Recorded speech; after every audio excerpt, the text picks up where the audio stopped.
Olá, gente, tudo bem? Espero que estejam bem,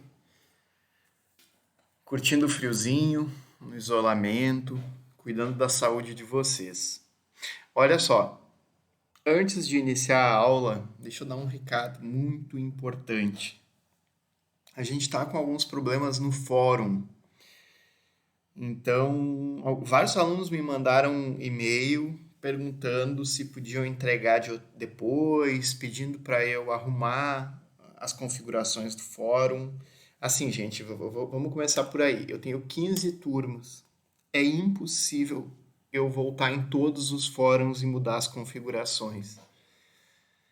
Então, e alguns me mandaram por e-mail também. Assim, não façam isso, por favor, não façam isso. Eu recebo muito e-mail e são mais de 300 alunos. Se começarem a me mandar atividade por e-mail, primeiro que eu não vou ver, e ainda vai me atrapalhar no trabalho rotineiro de responder e-mails. O que eu combinei com os que me mandaram mensagem foi o seguinte, e isso vale para todo mundo a partir de agora.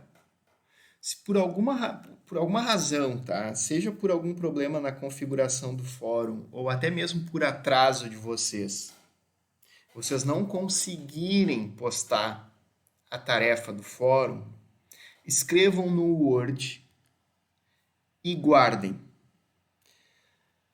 No dia de me mandar o trabalho final da disciplina, esse sim eu vou receber por e-mail, mas não é o meu e-mail institucional, é um outro que eu criei só para receber trabalhos. No dia de me enviarem o trabalho final do bimestre, mandem junto todos os fóruns atrasados.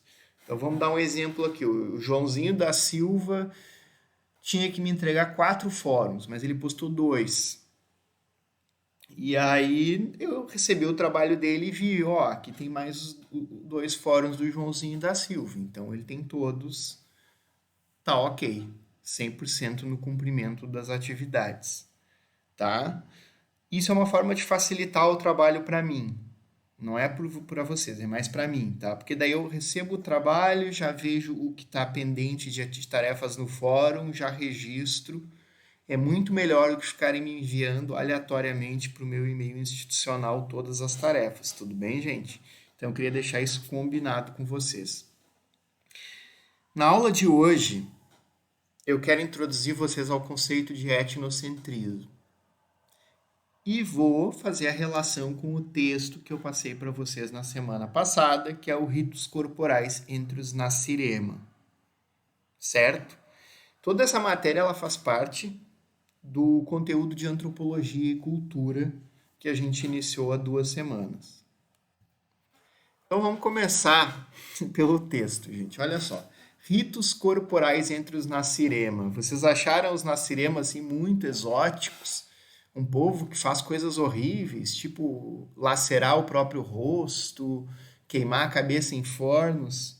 Pois bem, saibam que os Nasirema somos nós, de certa forma. Veja bem, tá? Começa pela palavra. Nasirema é American de trás para frente, tá? Então esse texto, na verdade, ele é uma sátira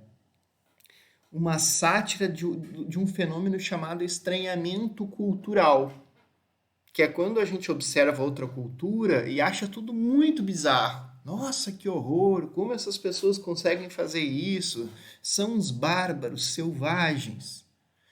Pois o escritor ali, ele está fazendo essa retórica do estranhamento para se referir aos hábitos corporais dos americanos.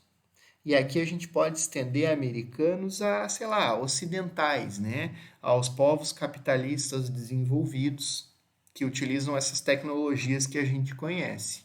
Então, essa foto aqui, que é uma foto tremendamente representativa dos Estados Unidos, com a Estátua da Liberdade, ela está mostrando esse povo bizarro, os Nascirema. Então, assim, é uma sátira do estranhamento cultural e é uma provocação, ao mesmo tempo, sobre a naturalização que a gente faz sobre a cultura. Tudo parece muito ok, tudo parece muito certo, como Deus criou o mundo. Só que não é assim, né? A cultura, na sua particularidade, ela é produto de um processo tremendamente complexo de ritualização de costumes que a gente pensa assim que a natureza humana é desse jeito, mas não é. É muito difícil a gente se transformar em seres sociais. A gente tem que interiorizar uma série de costumes que para um bebê, para uma criança pequena, por exemplo, não é fácil. E a gente vai ver isso em algumas passagens do texto que eu destaquei aqui. Então, eu trago aqui essa imagem clássica do homem vitruviano, porque a tese do texto dos Nasirema é de que os American, os Nasirema, eles têm um horror ao próprio corpo natural. Eles têm que transformar o seu corpo a todo custo. Vamos pegar algumas questões ali do texto. Né? O que são santuários, santuários mágicos? São os banheiros. Simples assim. As cerimônias secretas que a gente faz com vergonha, escondido, são as atividades escritoras que a gente tem.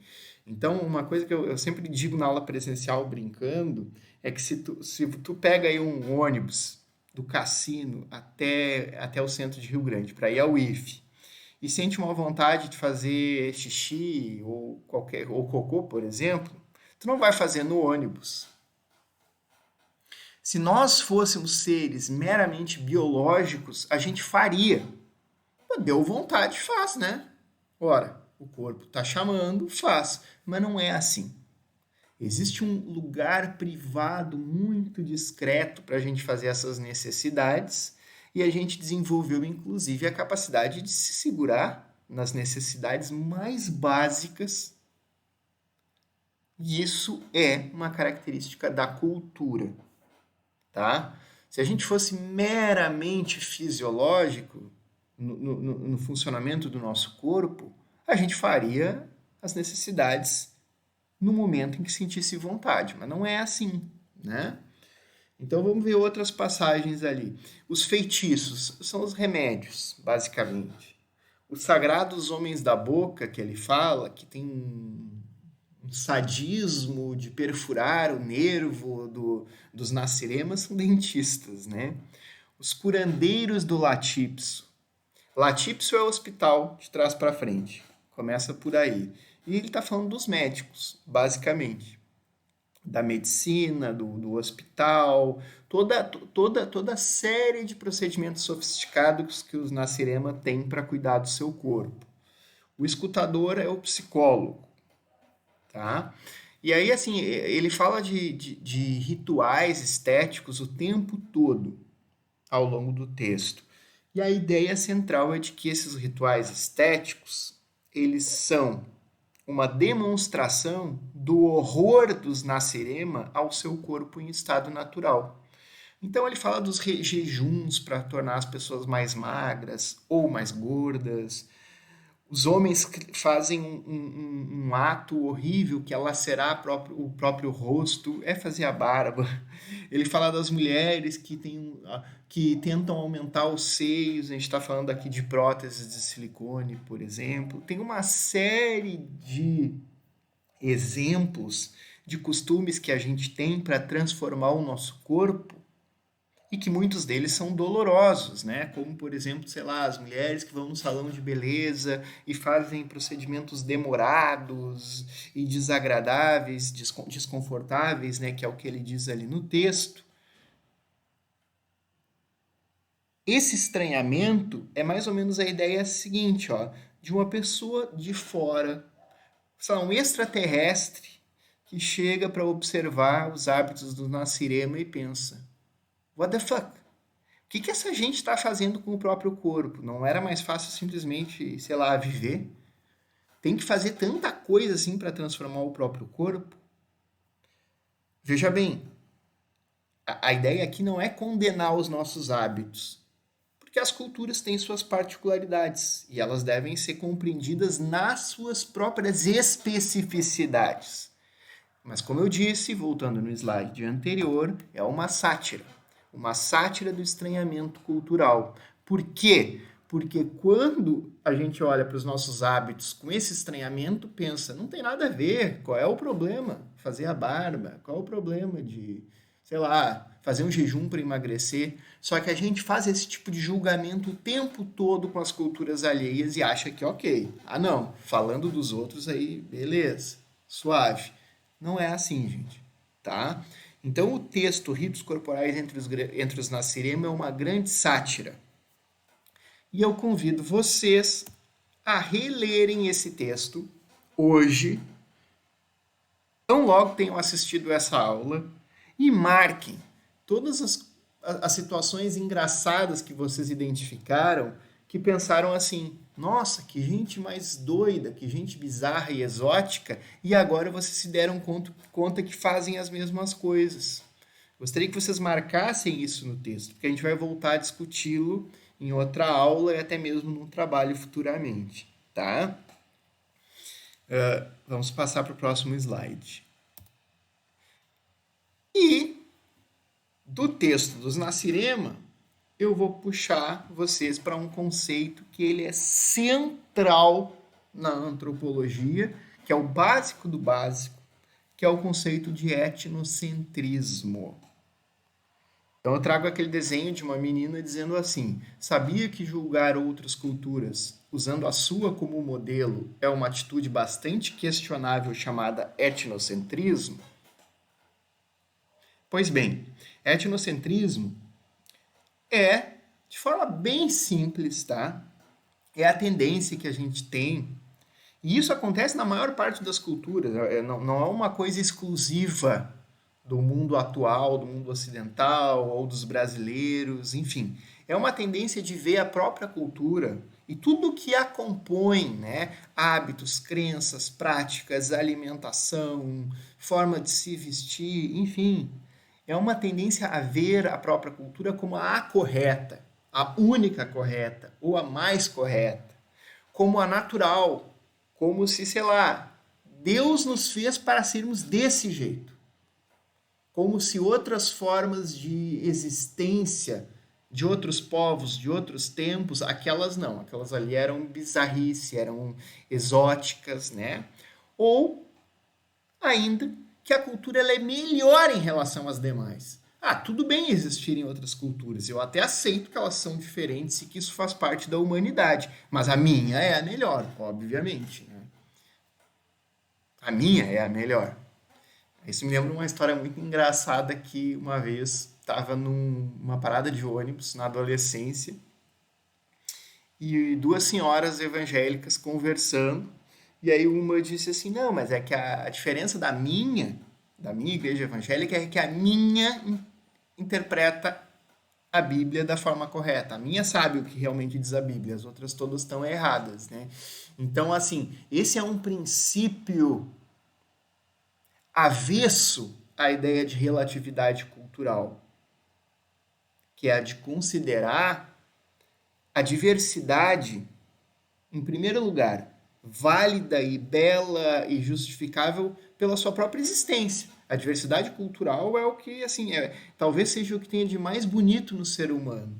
Mas a relatividade da cultura, ela está em considerar, voltando àquela coisa do particularismo histórico de Franz Boas, que eu disse na primeira aula, considerar as características de uma cultura a partir das suas próprias referências, a partir dos seus próprios significados.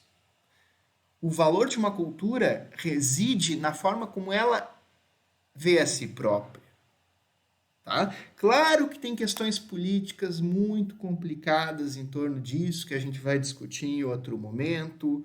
A gente pode pensar em práticas que são, sei lá, consideradas condenáveis em algumas culturas. Mas, assim, de uma forma geral, esse princípio do relativismo cultural ele é tremendamente importante para a gente romper com o preconceito mais básico do ser humano, que é o etnocentrismo, né? Que é tu olhar no limite é tu olhar para o outro, olhar para a alteridade e não reconhecê-la ou julgá-la inferior, tá? Etnocentrismo vem das palavras etnia e centro. É como um autocentramento da cultura. E por que etno? O que isso tem a ver com cultura? Tá? Então, assim, o conceito de etnia, ele é uma grande ruptura, isso a gente vai ver no próximo bimestre, ele é uma grande ruptura com o conceito de raça, que por muito tempo foi o principal conceito científico utilizado para analisar as diferenças entre povos, tá? O conceito de etnia ele é não é um conceito biológico, mas ele é um conceito sócio-histórico e cultural, né? Que observa o seguinte, que é mais ou menos o seguinte, tá? Uma etnia é ou compõe ou caracteriza um grupo social com características compartilhadas, características essas culturais. Então, assim, a gente pode falar de língua, de religião, de nacionalidade ou muitas outras. Isso não segue um padrão, tá? Só para dar um exemplo, assim, os judeus historicamente compõem um grupo étnico, porque eles se enxergam como o mesmo grupo. Só que por muito tempo eles não tiveram um Estado nacional, tá? Então, assim, mas não tem que ter um país? Não necessariamente. Ciganos são povos dizimados que sofreram uma diáspora pelo mundo, que não têm nacionalidade, mas identificam-se como uma unidade cultural, como uma etnia. Japoneses. Poxa, o Japão é um país que por muito tempo permaneceu fechado e desenvolveu uma unidade étnica que que eles conseguem se identificar como um único povo e tem um Estado nacional. Então, assim, a etnia dos japoneses equivale ao país Japão. É um exemplo bem claro de equivalência. Agora, se a gente pegar Brasil, já é muito mais complicado de se dizer isso. Porque o Brasil é um mosaico composto em um processo de colonização que juntou povos muito difíceis. E é muito difícil, na verdade é errado, falar em uma etnia brasileira. Porque o Brasil, assim, em termos de cultura, de religião, de identificação até mesmo racial das pessoas, ele é muito variado. E a gente não vê no Brasil nenhum senso de unidade étnica a partir da nacionalidade. É assim algo muito frágil aqui no Brasil essa identificação. Então eu não diria que ser brasileiro, por exemplo, é uma etnia, porque o Brasil ele é muito mais um mosaico de etnias. E para terminar a aula de hoje, eu trago um conceito que na verdade, ele é meio que uma extensão da ideia de etnocentrismo, que é o eurocentrismo. Porque, assim, ó, etnocentrismo é um conceito geral, que serve para falar do autocentramento das culturas de uma forma assim que acontece em muitos povos ao longo de toda a história. Mas eurocentrismo caracteriza um processo etnocêntrico muito particular, que é todo o etnocentrismo decorrente do processo de colonização europeia dos demais continentes. E aí eu coloquei ali século XVI até interrogação.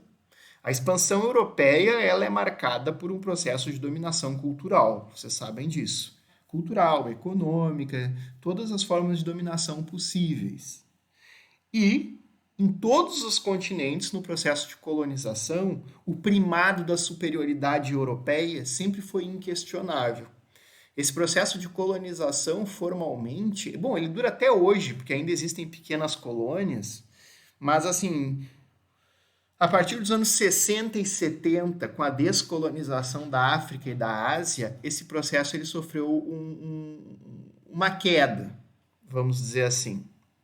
Mas é questionável, porque até hoje a gente tem uma colonização que, se ela não é formal, ela é mental. A gente vai falar sobre isso nos próximos bimestres também.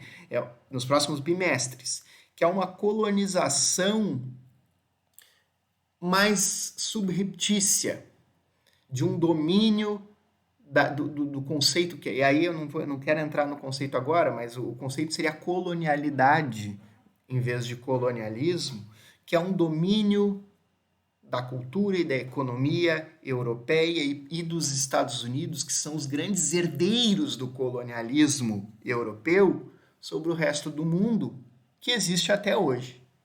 Então a gente pode falar que essa lógica da colonização e o preconceito cultural intrínseco a ela, que é o eurocentrismo, perdura nos últimos séculos até hoje. E aí algumas características históricas do eurocentrismo que compõem a sua dominação são o racismo, por exemplo. O racismo é a primeira de todas, né? A dominação cultural europeia, ela passou desde sempre pela noção de superioridade racial, imbricada diretamente com a questão religiosa, que é a do cristianismo como a única verdade religiosa possível. Se vocês observarem o processo de colonização dos indígenas na América do Sul, por exemplo, esses indígenas eles tinham a sua humanidade questionada porque eles viviam um modo de vida considerado primitivo, considerado errado, e sequer se sabia se eles tinham alma, se eles podiam ser filhos de Deus. E aí depois, claro, a colonização passou por um outro processo que é o de cristianizar os indígenas. A partir do momento que eles passassem a ter a única religião correta, verdadeira, aceitável, bom, aí eles poderiam entrar no rol de humanos. Do contrário, não. Então, assim, o racismo e a questão da religiosidade são elementos centrais do eurocentrismo e da colonização de matriz europeia. Mas, claro, esse eurocentrismo ele tem outras características muito fortes, como o patriarcalismo, né? Não que outras sociedades indígenas, tradicionais, tribais não sejam ou não tenham sido patriarcais. Também tem muitas. Mas também tivemos muitas sociedades matriarcais, de linhagens familiares matrilineares. E a colonização europeia dizimou isso. Porque a Europa, sobretudo a partir da expansão do Império Romano, uma sociedade tremendamente patriarcal, ela foi levando esse modo de vida da organização familiar para os lugares e povos colonizados. E, finalmente, claro, o grande processo econômico europeu, que se desenvolve junto com o colonialismo, que é o capitalismo.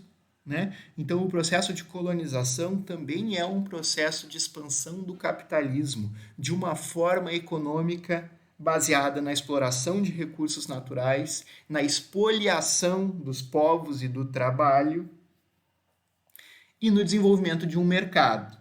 Tá? Então, assim, eu estou trazendo um exemplo, que é o do eurocentrismo, mas que é o exemplo, talvez, assim, do ponto de vista das relações de poder globais, é o exemplo mais marcante do mundo moderno. E quando eu digo mundo moderno, eu não falo só de hoje, eu falo dos últimos séculos, mas existem outras formas de etnocentrismo, e o etnocentrismo é algo que a gente comete no dia a dia, né?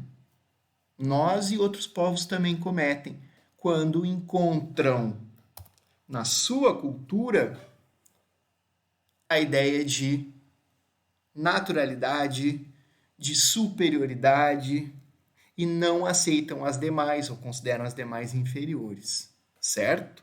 Então, assim, da aula de hoje eu quero que vocês guardem o conceito de etnocentrismo, de eurocentrismo e voltem lá no texto dos Nassirema, se divirtam com ele, encontrem aquelas coisas que vocês julgaram num primeiro momento muito loucas, muito absurdas, e depois tentem ver com esse outro olhar da sátira, para ver o quanto a gente também pode ser considerado muito estranho nos nossos hábitos, tá, gente? Isso aí, um abração, um beijo, fiquem bem, boa semana a todos e todas.